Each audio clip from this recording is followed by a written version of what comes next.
Hey guys, it's FROSH'S here. In this video, we're going to be talking about the Itel A37. Recently, Itel has been boasting about the amazing spec of their latest device, and we all know Itel for their top-notch mid-range devices at low prices. In this video, we're going to be looking at the specs of the phone and checking if it's really worth the price range. Don't forget to leave a like, and if you're new here, make sure you hit that subscribe button. Let's get started.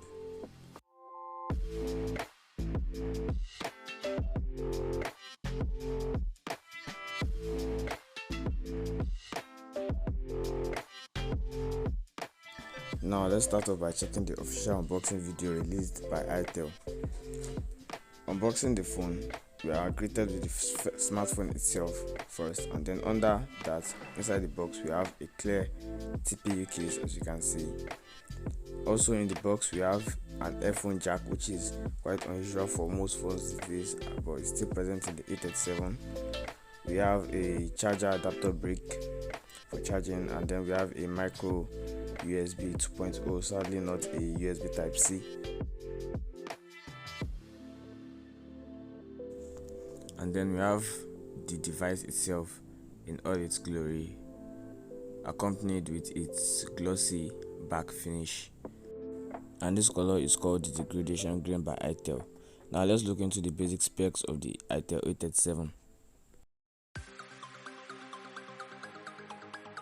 Itel A37 is a basic feature smartphone targeted at the budget-minded folks. It comes with a compact display and has a notched overhead, but misses out on a 4G connectivity. The A37 is housed in a 5.71 inches HD Plus display with 720 by 1520 pixel resolutions. It has a dual drop notch overhead housing the selfie camera. On the inside, the A37 is powered by a 1.3 GHz quad-core Spectrum SC7731E CPU, coupled with a ARM Mali T820 MP1 GPU, a 1GB and 32GB built-in storage. The device comes with a single 5MP selfie camera housed in the notch up front, while a pair of 5MP plus 0.3MP snapper, along with a single LED flash, are kept at the rear of the phone. The unit of the device comes with a Face ID up front. It has dual 3G SIMs and is available in multiple colors of dark blue, light purple and gradient green. Battery power comes from a 3020 mAh juice, while Google Android 10 Go edition runs out of the box.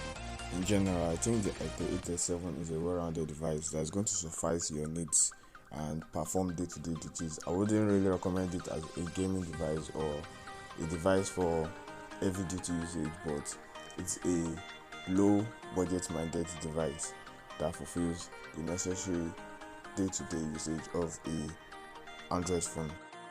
That's pretty much it for the Itel A37.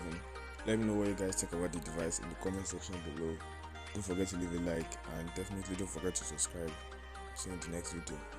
Peace.